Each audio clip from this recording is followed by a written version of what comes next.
Salam Nusantara, teman-teman yang berbahagia. Sebentar lagi bulan Juni, bulan Pancasila.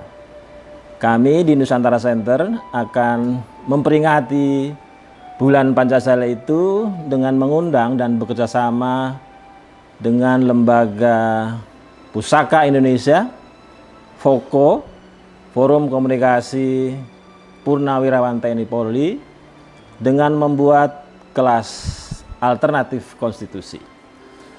Untuk mengawalinya, sore hari ini kami mengundang salah seorang tokoh muda tetapi sangat peduli terhadap ideologi negara, sangat peduli terhadap Pancasila, sangat peduli terhadap nilai-nilai yang ada dalam Pancasila untuk direalisasikan, yang nanti kita akan diskusikan, yang nanti akan kita tanyakan kepada beliau sebagai cara kita memperkaya hasanah dan literatur Pancasila.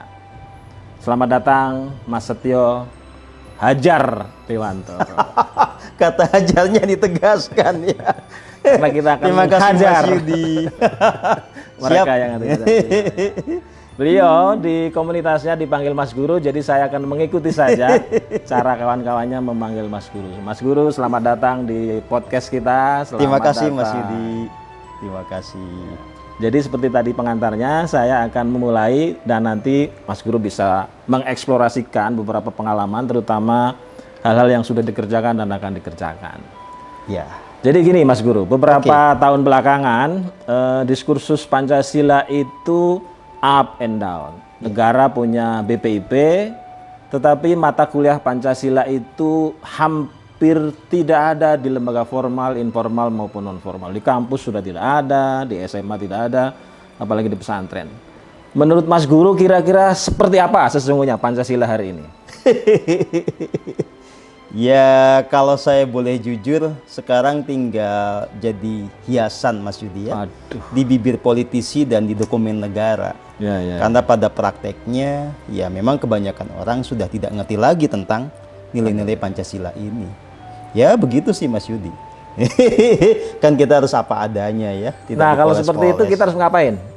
Biar Pancasila menjadi living tradition, biar dia menjadi sesuatu yang mengejawantah dalam kehidupan kita sehari-hari. Nah ini yang sedang kami kerjakan Mas Yudi. Kan saya pernah menjadi aktivis ya. Dan sekarang kemudian saya menjadi seorang guru meditasi, seorang guru spiritual. Ya. Dan kemudian melihat bahwa harapan yang masih tersisa untuk bagaimana mengubah bangsa ini ada pada spiritualitas. Spiritualitas yang membuat saya tidak lagi frustasi melihat negara dan bangsa ini. Dan kemudian kita juga melihat bahwa sebetulnya Pancasila ini sudah dirumuskan oleh founding fathers kita, ya. Dan kemudian sekarang menjadi dasar negara. Pada saat yang sama sebetulnya inilah jalan spiritual bagi bangsa Nusantara. Nah makanya secara praktis saya dengan teman-teman ini mengembangkan kegiatan yang disebut sebagai ngaji Pancasila. Ngaji Pancasila. Okay. Jadi kita betul-betul bersama-sama menghayati kembali sebetulnya Pancasila ini apa, kenapa dia dirumuskan dan dijadikan dasar negara, berangkat dari mana, ketemunya di mana, dan apa realisasinya dalam keseharian. Dan kemudian kita menemukan bahwa selama ini ada satu jembatan yang hilang Mas Yudi, yang membuat Pancasila tinggal menjadi hiasan tadi di bibir para politisi dan di dokumen negara. Apa yang hilang? Tradisi hening cipta, ya, yang sebetulnya ini sudah kita kenal lama, tapi tidak dilaksanakan oleh kita bersama. Ya. Nah, sementara temuan saya adalah hening cipta ini yang menjadi jembatan agar Pancasila menjadi living tradition, menjadi suatu yang mengejawantah dalam pola pikir, pola kata dan tindakan kita. Gitu. Tanpa ada hening cipta, kita nggak akan menyadari ketuhanan yang Maha Esa dan seterusnya. Gitu Mas Yudi. Jadi kalau kita tidak mendalami spiritualisme, sesungguhnya kita sudah melupakan Pancasila. Loh ya jelas karena Pancasila itu adalah sebuah formulasi spiritual. Nah, saya kan sebetulnya nggak muda-muda amat ya. Saya ini setengah tua kan. Jadi saya masih mengalami yang namanya penataran P4 kan, okay. gitu ya. waktu SMP, waktu SMA gitu. Dan itu kan pendekatan doktrinasi. Ya, kita pikirannya dijejali dengan konsep tentang Pancasila. Tetapi kita tidak diarahkan untuk menghayati Pancasila sebagai spiritualitas. Nah, padahal ya sebetulnya ini adalah jalan spiritual bagi bangsa Nusantara, Mas Yudi. Gitu. Jadi ya karena kita bicara tentang ketuhanan. Oke, orang bisa melakukan pendekatan religius gitu ya. Tapi dalam konteks kita, bagaimana bangsa kita yang berbagai agama, beragam suku dan ras, itu bersama-sama menghayati ketuhanan Maha Esa, itu bicara tentang esensi kan, dan itu spiritualitas. Gitu Mas Yudi. Ya, menarik sebenarnya. Kalau itu dijadikan kurikulum di kampus-kampus dan di sekolah-sekolah, kira-kira bentuknya kayak apa? Itu harus mengkombinasikan antara pendekatan kognitif dan pendekatan praktis spiritual. Jadi secara kognitif ya orang diajak untuk memahami lah sejarah Pancasila itu bagaimana, nilai-nilai kandung dalamnya bagaimana, implementasi dalam keseharian bagaimana. Tetapi supaya itu menjadi karakter, mau tidak mau orang harus menjalankan hening ciptanya, Mas Yudi. Jadi harus ada satu sesi di mana siswa diajak dan memahami hening cipta. Betul. Karena gini ya, kita misalnya bicara tentang ketuhanan yang Maha Esa. Kita secara nalar, ya tidak terlalu susah untuk orang Indonesia mengakui adanya Tuhan yang Maha Esa. Ya. Tapi bagaimana soal Tuhan ini kemudian terinternalisasi dalam kesadaran kita. Sehingga kita sadar betul bahwa setiap langkah kita, setiap tindakan kita, itu mengikuti kehendak Tuhan. Nah, memahami Tuhan itu kan bisa secara filosofis, bisa secara dogmatik. Ini tetap nggak akan ketemu yang sesungguhnya dari Tuhan itu sendiri. Harus ada pendekatan berbeda, namanya pendekatan spiritual, pendekatan eksperiental. Supaya kita betul-betul bisa menghayati keberadaan Tuhan yang Maha Esa. Kita menyadari kasihnya yang paling murni dan kemudian kita menyadari keberadaan Dia di relung hati kita, di sanubari kita. Itu hanya hening cipta, Mas Yudi. Dan ini sebetulnya dalam banyak tradisi agama juga dikenal dengan bahasa yang berbeda-beda kan. Ya. Misalnya kalau dalam tasawuf kita menyebutnya sebagai zikir nafas. Dalam tradisi katakanlah yang kita pahami populer sekarang di Hindu ya. Ini adalah yang disebut sebagai pranayama. Ya. Menyadari energi hidup dalam nafas kita. Ya, ini sama dengan meditasi atau mindfulness. Sebetulnya itu Mas Yudi. Gitu. Terus kalau negara seperti absen dalam penghadiran Pancasila, kita harus ngapain ini? Sepertinya pemerintah itu nggak terlalu, kalau kita mau agak serius ya, sepertinya pemerintah kurang serius. Padahal ini kan ideologi negara, padahal ini kan apa ya, semacam tuntutan kita dalam bernegara. Lalu kita ini harus bagaimana setelah melihat pemerintah kita anggap saja kurang begitu serius gitu. Ya, kalau saya sudah mengambil sikap Mas Yudi, kalau saya mengharapkan pada pemerintah, pada negara gitu ya, ya kan nggak ada pergerakan maju dalam hal ini. Ya. Apalagi saya juga mendengar informasi dari Mas Yudi bagaimana BPIP itu kan hangat di awal, sekarang jadi tidak hangat lagi gitu ya. Kan ini ada problem sebetulnya di tingkat negara. Kan ya sudah, kalau negara nggak peduli, biar kita rakyat jelata yang peduli dong. Oh, good. Ini menarik. Sebagai masyarakat atau bagian dari masyarakat yang peduli terhadap Pancasila, sejauh mana kita harus optimis bahwa Indonesia adalah bagian dari kebangkitan peradaban spiritual?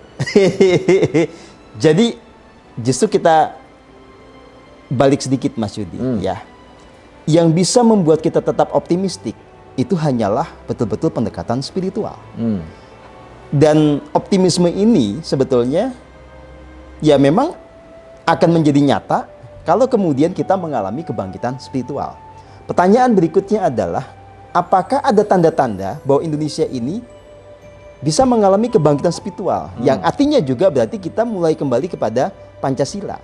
Nah, saya melihat ada optimisme Mas Yudi. Jadi, ya saya melihat diri saya sendiri, melihat murid-murid saya ya, yang itu kan sempat mengalami fase betul-betul sangat menguat di dalam identitas religiusnya, ya, menjadi orang yang sangat fanatis.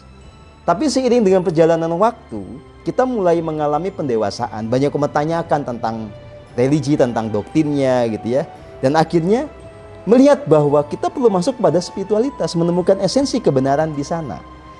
Orang kayak begini sekarang banyak, Mas Yudi. Banyak ya? Banyak, dan Oke. ini menjadi sebuah diskursus yang sudah umum. Nah, tinggal kita nanti betul-betul menemukan pola berspiritual yang tepat, yang selaras dengan Pancasila yang mana. Gitu, Mas Yudi. Supaya nanti ada korelasi dengan kebangkitan bangsa. Ya. Coba bocorin ke kita dulu. Fase-fase kebangkitan spiritual itu kira-kira harus dimulai dari mana dan apa yang harus kita kerjakan? Kan gini, Mas Yudi, ini kalau pada tingkatan individu dulu ya. Ya. Kan umumnya orang pada tahap awal kan ketika mencoba mencari makna hidup, mencari pada hal-hal yang sudah umum, lumrah. Ya. Ya, yang itu menjadi mainstream. Makanya kebanyakan orang pasti lari ke agama. Ketika goyah dengan kehidupannya, pasti cari pegangan di agama kan. Agama. Gitu. Tapi pada prakteknya banyak orang ketika sudah beragama juga nggak menemukan makna hidup. Ya, apalagi melihat banyak yang absurd di dalam kehidupan beragama. Nggak usah jauh-jauh ke belakang lah. Sekarang aja, isu Coldplay mau datang aja. Yang bikin ribet siapa coba? Kaum beragama. Loh iya, orang mau nyanyi ya susah banget gitu loh ya. Ada aja yang diomongin gitu ya. Mau nonton Piala Dunia, kaum beragama lagi yang bermasalah kan. Wajar dong kalau kaum beragama itu mempertanyakan sebenarnya kita ini mau ngapain. Iya. Kenapa beragama malah jadi ribet gitu loh ya. Nah, dulu saya punya pergolakan yang luar biasa, Mas Yudi. Sampai kemudian sempat menjadi ateis lah. Oh ya? Iya dong. Oh, keren. Gitu. Ya karena Nah, ini menarik. buat saya Tuhan pada akhirnya menjadi omong kosong gitu loh. Apa? Gitu. Saya tidak menjadi bahagia dengan bertuhan kan zaman dulu itu. Ya. Gitu. Nah, dalam hal ini saya kan dulu bertuhan dengan cara agama kan. Pokoknya percaya Tuhan begini begitu. Saya ngalamin tidak nggak penting, mending percaya kan. Itu membuat saya tidak puas. Saya mencari terus, Mas Yudi. Akhirnya saya masuk kepada pendekatan eksperimental dong. Ini yang kita sebut spiritualitas. Saya mencoba mengalami Tuhan itu dengan berbagai metode. Nah, akhirnya ujungnya adalah saya menemukan keberadaan Tuhan yang nyata itu lewat hening cipta. Gitu, Mas Yudi. Jadi kalau mau kita simpulkan, fase-fase kebangkitan spiritual yang pertama pasti transformasi keagamaan menjadi spiritual. Oh iya dong. Yang kedua berarti mentradisikan hening cipta sebagai bagian integral dari kurikulum. Betul. Dan yang ketiga adalah kemudian nilai spiritual ini terejawantahkan dalam keseharian. Nah, saya perlu cerita ke Mas Yudi. Jadi kalau saya boleh mengukur level kebahagiaan saya sekarang, level produktivitas, level kesehatan, itu beda jauh dengan zaman dulu. Dan semua ini tidak lepas dari yang namanya spiritual dan kebangkitan spiritual. Gitu. Ya, itu mungkin yang kalau dalam bahasa Arab apa itu? Minadzulumati ilan nur ya? Dia gitulah, minadzulumati ilan nur, kita dari masa-masa kegelapan menuju masa cahaya. Kan itu soal kebangkitan spiritual, Mas Yudi. Jadi Pancasila itu adalah metode minadzulumati ilan nur. Ilan nur, iya dong, mestinya begitu. Dan itu bisa ditetapkan oleh semua pihak. Oke. Berbagai latar belakang agama, suku, ras, dan tadi spiritual. Ya. Iya. Nah, terakhir nih, ini menarik ya. Kalau Pancasila adalah metode mencerahkan warga negara, mencerahkan kita semua yang hidup di Indonesia, bagaimana ia lebih bisa dipraktekkan dengan cepat? Let's say misalnya kita besok karena mau pemilu, bagaimana caranya kemudian menemukan capres yang Pancasilais, anggota DPR yang Pancasilais, anggota kehakiman yang Pancasilais, kalau perlu ketum partai itu yang Pancasila itu gimana caranya coba? Nah ya, idealnya kan begitu, Mas Yudi. Capres itu Pancasilais, ketua partai juga begitu, anggota dewan begitu. Tapi kan sekarang ya semenjak kita betul-betul menerapkan demokrasi pasar kan itu jauh panggang dari api gitu. Jadi antara Pancasila yang sejati dengan panggung politik ini kan udah jaraknya kejauhan. Kita nggak bisa instan dong. Meskipun pada akhirnya ya kita bisa memperjuangkan sebuah keajaiban, tapi kan juga ini susah dinalar, Mas Yudi. Jadi kita berangkat dari yang ini aja, berangkat dari yang paling realistis. Kalau pakai angka, kira-kira kita butuh berapa tahun untuk menghasilkan agensi Pancasilais? Kalau kita betul-betul mau kolaborasi, mau kerja keras, termasuk beberapa pihak di TNI Polri mau mendukung gitu ya, 5 tahun mesti jadi. Ingat peserta, pemirsa yang baik, 5 tahun. Asal serius loh ya. Asal serius ya, 5 tahun. Iya dong. Baik. Jadi hari ini dan hari-hari sebelumnya saya kira merupakan pondasi agar 1 tahun, 2 tahun, 3 tahun, dan 5 tahun lagi kita telah merubah negara yang kacau balau ini menjadi negara Pancasila. Harus dong. Elit yang hari ini belum mempraktekkan Pancasila menjadi Pancasilais. Saya sih mendedikasikan hidup saya untuk hal seperti ini, Mas Yudi. Baik. Ya. Demikian pemirsa yang saya cintai, saya hormati, saya banggakan. Satu diskusi yang sangat menarik beserta Mas Guru yang namanya itu identik dengan guru bangsa Ki Hajar Dewantoro. Mungkin karena inspirasi itu pula pikiran-pikirannya, ucapan-ucapannya, tindakan-tindakannya menginspirasi kita semua dan banyak teman di tempat-tempat lain. Ada beberapa bukti bahwa beliau adalah inspiratif yang sangat baik. Misalnya teman-temannya, murid-muridnya menghasilkan produk beras putih organik. Ini beras yang ditemukan dengan sangat serius dan sehat, serta Itu dari perbukitan Manoreh. dari perbukitan Manoreh. Sangat layak dikonsumsi. Mas Guru, terima kasih diskusinya. Saya berharap kita akan melanjutkan diskusi-diskusi ini dengan tema-tema yang lebih dalam. Dan karena ini adalah podcast yang pertama, saya kira kita harus terus semangat, Ya. optimis, berusaha, bekerja, dan tidak lupa hening, mencipta, berdoa, dan mestakung. Terima kasih Mas Terima Guru. kasih Mas Yudi. Saya harus bersalaman. Terima kasih pemirsa. Demikian tadi wawancara kita, dan kurang lebihnya mohon maaf. Kita akan berjumpa lagi pada podcast berikutnya dengan tema yang berkaitan dengan kebangkitan Pancasila, bulan-bulan Pancasila, program-program Pancasila. Salam Nusantara. Salam Nusantara.